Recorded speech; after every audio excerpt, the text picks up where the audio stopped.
Hello दोस्तों, स्वागत है आपका आपके अपने यूट्यूब चैनल टारगेट 360 विद आशीष में। दोस्तों, हमने कक्षा 12 केमिस्ट्री के लिए विलियन चैप्टर कर रहे थे और इसमें लिख रहे थे हम कुछ लॉन्ग क्वेश्चन आंसर। दोस्तों, आज की वीडियो में हम लिखेंगे कुछ प्रश्न जिसमें क्वथनांक का उन्नयन टॉपिक रखा गया है। आप लोगों को वीडियो के अंत तक बने रहना है। तो दोस्तों, आज हमें करना है क्वथनांक में उन्नयन और इस पर किस प्रकार के क्वेश्चन आ सकते हैं उसको हम देखेंगे। मुख्य रूप से इस पर चार प्रश्न आएंगे।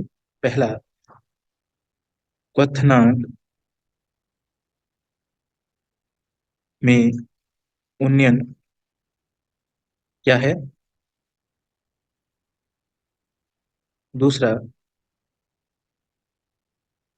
क्वथनांक में उन्नयन के लिए गणितीय व्यंजक लिखिए।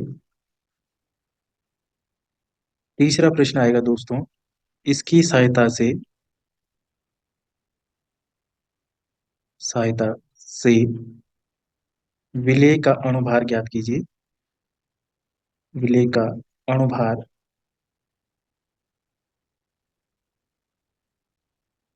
ज्ञात कीजिए। चौथा जो प्रश्न होगा दोस्तों वो होगा मोलल उन्नयन स्थिरांक लिखिए। यह क्या होता है ना। तो ये चार क्वेश्चन हमारे पास बन सकते हैं। दोस्तों, क्वथनांक में उन्नयन समझने से पहले हमें पता होना चाहिए कि क्वथनांक क्या होता है ना। तो सबसे पहले हमें पता होना चाहिए कि क्वथनांक क्या है। तो हमारे पास जो ये ग्राफ बना हुआ है उसके जरिए हम समझेंगे कि क्वथनांक क्या है। दोस्तों, ये जो हमें ये ग्राफ दिख रहा है, ये जो वक्र रेड लाइन दिख रही है, ये विलियन के लिए है। और विलियन में ये जो लाइन हमें दिखा रही है, ये उसके ताप को दिखा रही है कि ये किस ताप है ना। यहाँ पे हमारा ये ताप बढ़ रहा है, धीरे धीरे बढ़ रहा है और इस तरफ हमारा वाष्प दाब है। ठीक है। तो किसी भी विलियन का वह ताप जिसपे उसका वाष्प दाब वायुमंडलीय दाब के बराबर हो जाए ना, यहाँ पे जो दाब है वो वायुमंडलीय दाब के बराबर है। तो जब इसका दाब किसके बराबर हो जाए, वायुमंडलीय दाब के बराबर हो जाए, उस पर जो उसका ताप होगा उसे हम क्या कहेंगे, क्वथनांक है ना। तो ये जो टीबी है ये विलियन का क्वथनांक है। और ये हमें जो लाइन दिख रही है ब्लैक, ये विलायक के लिए है ना। और इस पॉइंट से हम अगर ये नीचे लाइन ड्रॉ करेंगे तो यहाँ पे हमें एक ताप मिलेगा, जिस ताप को हम क्या कहेंगे, क्वथनांक। किसका, विलायक का क्वथनांक है ना। अब हम यहाँ पे देख रहे हैं विलियन का जो क्वथनांक है ना, ये वाला, ये विलायक के क्वथनांक से क्या है, ज्यादा है। ये लाइन आगे है ना, तो इसका मतलब ये ज्यादा है। और कितना ज्यादा है, ये यहाँ पे लिखा हुआ है डेल्टा टी। और इस डेल्टा टीबी को ही क्वथनांक में उन्नयन कहा जाता है ना। जब विलियन का क्वथनांक विलायक के क्वथनांक से बढ़ जाए, है ना। जब विलियन का क्वथनांक विलायक के क्वथनांक से बढ़ा हुआ होता है, बढ़ता है या बढ़ा हुआ है, उसी को हम क्या कहते हैं, क्वथनांक में उन्नयन, है ना। तो सबसे पहले दोस्तों हमें यहाँ पे लिखना है क्वथनांक क्या है ना। क्वथनांक यानी बॉइलिंग पॉइंट, है ना। सामान्य शब्दों में हम ये कह सकते हैं कि कोई भी विलियन जिस ताप पर उबलता है, बॉयल होता है, उसी को क्वथनांक कहते हैं ना। तो हमें इसकी परिभाषा लिखनी है क्वथनांक की। ठीक। तो वह ताप जिस पर किसी विलियन का वाष्प दाब वायुमंडलीय दाब वायुमंडलीय दाब के बराबर हो जाए, वह उस विलियन का क्वथनांक कहलाता है ना। तो ये क्या कहलाएगा, हमारा क्वथनांक। हमने दोस्तों क्वथनांक को समझ लिया, उसको लिख लिया। अब हमें देखना है क्वथनांक में उन्नयन क्या होता है ना। तो अब हम आगे देखेंगे क्वथनांक में उन्नयन क्या होता है। देखो दोस्तों, अगर हमारे पास इस तरीके से कोई पात्र है और उसमें हमने अभी सिर्फ विलायक भरा है, क्या भरा है, विलायक बना। और ये जो विलायक की प्रकृति है दोस्तों, वो वाष्पशील विलायक है ना। वाष्पशील विलायक अर्थात जिसे गर्म करे तो वो आसानी से उबलने लगता है और वाष्प में परिवर्तित हो जाता है ना। तो ये सारे के सारे जो अणु हमें विलायक के दिख रहे हैं, वो वाष्प में क्या हो जाएंगे, आसानी से परिवर्तित हो जाएंगे। तो इसका मतलब ये है दोस्तों कि इसका जो क्वथनांक होगा वो कम होगा। लेकिन यदि हम इस वाष्पशील विलायक में अवाष्पशील विलेय मिला दें, है ना, ये जो कण तुम्हें अब दिखाई देंगे, ये किसके होंगे, अवाष्प अवाष्पशील विलेय के। और अवाष्पशील विलेय क्या होगा, ये वाष्प में परिवर्तित नहीं होगा। वाष्प में परिवर्तित नहीं होगा तो ये क्या करेगा, इसके क्वथनांक में वृद्धि कर देगा। क्योंकि ये वाष्प में परिवर्तित नहीं होगा तो इसे गर्म करने के लिए हमें और ताप देना पड़ेगा। और जब हम उसे और ताप देंगे तो उसके क्वथनांक में क्या हो जाएगी, वृद्धि हो जाएगी। वृद्धि का कारण क्या है कि हम उसमें क्या मिला रहे हैं, अवाष्पशील विलेय मिला रहे हैं, है ना। तो हम यहाँ पे क्या लिखेंगे कि जब किसी वाष्पशील विलायक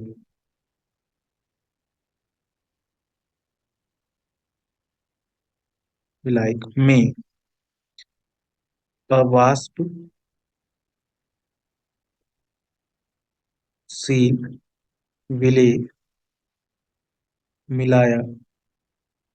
विलेय मिलाया जाता है तो विलयन के क्वथनांक में वृद्धि हो जाती है, जिसे क्वथनांक में उन्नयन कहा जाता है। क्वथनांक में उन्नयन कहा जाता है। ठीक है दोस्तों, यहाँ तक हम कर लेंगे कि जब किसी वाष्पशील विलायक में अवाष्पशील विलेय मिलाया जाता है तो विलयन के क्वथनांक में वृद्धि हो जाती है, जिसे क्वथनांक में उन्नयन कहा जाता है ना। अगर सिर्फ डेफिनेशन आएगी तो हमें सिर्फ यहाँ तक करना है ना। और इसको हम किससे दिखाते हैं, डेल्टा टी बी से दिखाते हैं, है ना। और कितना होता है, तो इसमें हम देखेंगे जो सबसे बड़ी संख्या है हमारे पास वो टीबी है ना। और इससे कम कौन सी है, माइनस अंतर किसके साथ निकालेंगे, विलायक के साथ। तो ये हो गया हमारा टीबी नॉट। तो क्वथनांक में उन्नयन क्या होता है, डेल्टा टीबी बराबर टीबी माइनस टीबी नॉट। तो ये हमारा क्वथनांक में उन्नयन आ गया, है ना। दोस्तों अगर हमसे सिर्फ डेफिनेशन पूछी जाती है तो हमें सिर्फ इतना ही करना है ना, इस डायग्राम बनाने की आवश्यकता नहीं। लेकिन यदि हमसे उसके लिए व्यंजक पूछा जाए तो हमें थोड़ा सा और आगे करना होता है। तो हम क्या करेंगे, यहाँ पे लिखेंगे कि क्वथनांक में उन्नयन विलयन की मोललता के समानुपाती होता है। ठीक है। और हमें लिखना है डेल्टा टी बी समानुपाती एम। और अगर हम इसको सही से लिख लें, अगर इस साइन को हटा दें समानुपाती, तो हमें यहाँ पे एक स्थिरांक लेना पड़ता है जिसको हम के बी लिखते हैं। और m। तो ये हमारे पास व्यंजक आ जाएगा दोस्तों। और इसी के आधार पर हम क्या करेंगे, हमें मोलर उन्नयन स्थिरांक मिल जाएगा, है ना। जहां हम लिखेंगे, जहां के बी क्या है, मोलर उन्नयन स्थिरांक। ठीक है। यदि हमसे व्यंजक पूछा जाए क्वथनांक में उन्नयन गणितीय व्यंजक, तो हम सिर्फ इतना ही करना है ना। तो ये हमारा क्वेश्चन यहाँ पे कंप्लीट हो जाएगा। अब हमारे पास जो अगला एक प्रश्न आ रहा था कि मोलर उन्नयन स्थिरांक क्या है, मोलर उन्नयन स्थिरांक क्या है, तो इसको हम लिखेंगे। ठीक है। तो अब हमारे पास जो अगला प्रश्न था हमारे पास कि मोलर उन्नयन स्थिरांक। ठीक है। तो मोलर उन्नयन स्थिरांक हम यहाँ पे देखेंगे कैसे हम इसको लिखेंगे। हमने देखा कि डेल्टा टी बी समानुपाती एम, है ना। और हम जैसे ही यहाँ से समानुपाती का साइन हटाएंगे तो यहाँ पे हम ले लेंगे के बी एम, है ना। जहाँ के बी क्या है हमारे पास, मोलर उन्नयन स्थिरांक।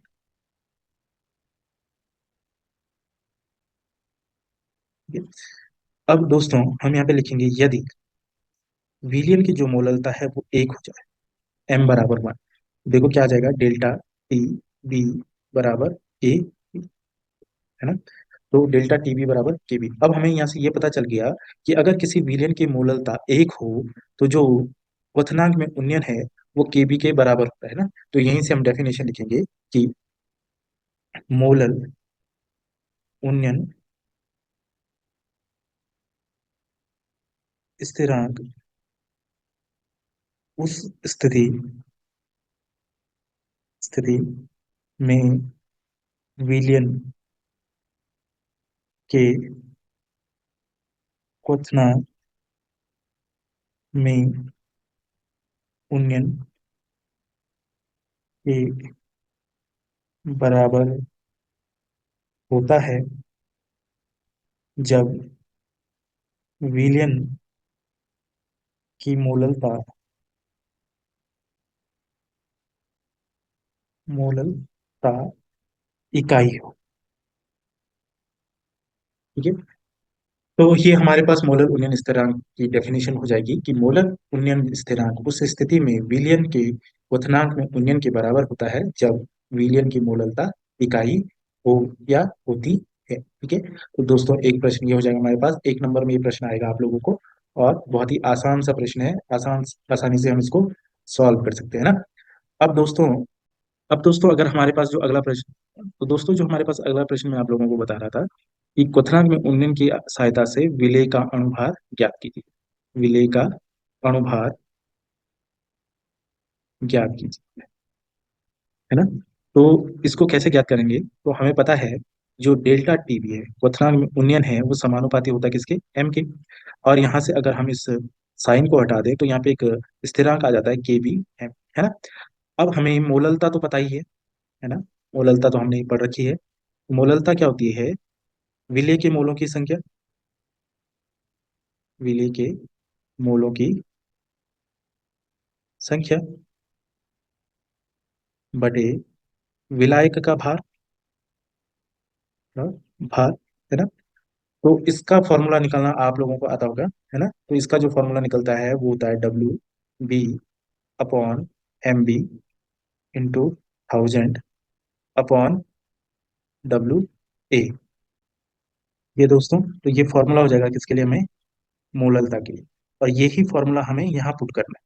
तो देखेंगे हम डेल्टा टी बी बराबर K B into W B into thousand upon M B into W, ना। तो हम चाहें इस क्वेश्चन को यहीं पे छोड़ सकते हैं। और हमें पता होना चाहिए कि जो विलेय का अणुभार हमें ज्ञात करना वो ये है। तो हम चाहे तो इसको ऐसे कर सकते हैं कि इसको ऊपर ले जाएं यहाँ पर, और ये आ जाएगा नीचे, है ना। बटे की कोई भी संख्या है वो ऊपर जाती है यहाँ बराबर में इधर, और अगर इसको नीचे लाना चाहे तो ये यहाँ आएगी ना, बराबर के इधर लाएंगे तो ये नीचे। तो हम इसको यहाँ पे ऐसे भी लिख सकते हैं, एम बी इंटू बराबर K B into W B into thousand upon delta T B into W, है ना।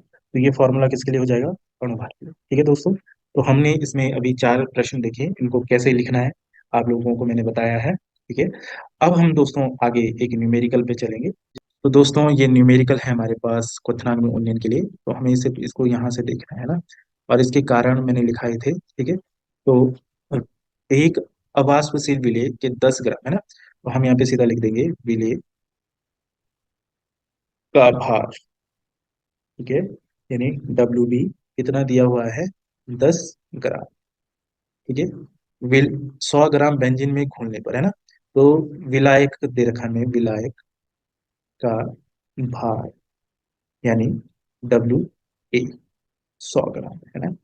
तो ये बेंजीन लिखा है तो हम यहाँ पे विलायक या बेंजीन भी लिख सकते हैं ना, जो हमें अच्छा लगे, है ना। अच्छा, बेंजीन में घुलने पर बेंजीन के क्वथनांक में 1 डिग्री सेल्सियस की वृद्धि पाई जाती है। तो डेल्टा टी भी दिया है 1 डिग्री सेल्सियस, ठीक है, 1 डिग्री सेल्सियस। अब ये 1 डिग्री सेल्सियस हो या 1 डिग्री केल्विन हो, है ना, दोनों बराबर ही होते हैं, क्योंकि ये ताप में अंतर है, तापमान नहीं है, ताप में अंतर है। ठीक है। और केवी की वैल्यू भी दे रखी है, कितनी दे रखी है, 2.53 केल्विन केजी मोल यूनिवर्स, ठीक है, इतना हमें दिया गया है। तो हमें बस क्या करना है, जो फॉर्मूला है हमें निकालना क्या है, विलेय का अनुपात, अभी बताया मैंने। तो सबसे पहले देखो हमारे पास फॉर्मूला क्या था, डेल्टा टी बी बराबर K B into W B into 1000 upon M B into W E, ये है। हमें ये निकालना है तो हम इसको ऊपर लेके जाएंगे, है ना। एम बी बराबर क्या हो जाएगा, K B W B into 1000 upon delta T B into W A. हम यहाँ पे वैल्यूज रख लेंगे, तो एम बी बराबर देखो क्या आ जाएगा, के बी के मान कितना है 2.53, डब्ल्यू बी का मान कितना है 10 ग्राम, और ये आ गया हमारा 1000। ठीक है। और डेल्टा टी बी 1 है, और डब्ल्यू ए कितना है 100। देखो दो जीरो से दो जीरो कर दो, एक जीरो ये कट गई, एक जीरो ये कट गई। तो हमें क्या करना है, सिर्फ मल्टीप्लाई 5.3 इंटू 100, और इससे मल्टीप्लाई करेंगे तो 53, दो जीरो, दो के बाद दशमलव लगाना है तो यहाँ पे दशमलव आ जाएगा, तो ये जो वैल्यू आ जाएगी हमारी 253 अणुभार है, तो ग्राम मोल इनवर्स। ठीक है, तो ये आ गया हमारा विलेय का अनुपात। बहुत ही आसान प्रश्न था, और इस पे इसी तरीके का प्रश्न आएगा। ठीक है दोस्तों, मिलते हैं अगली वीडियो में।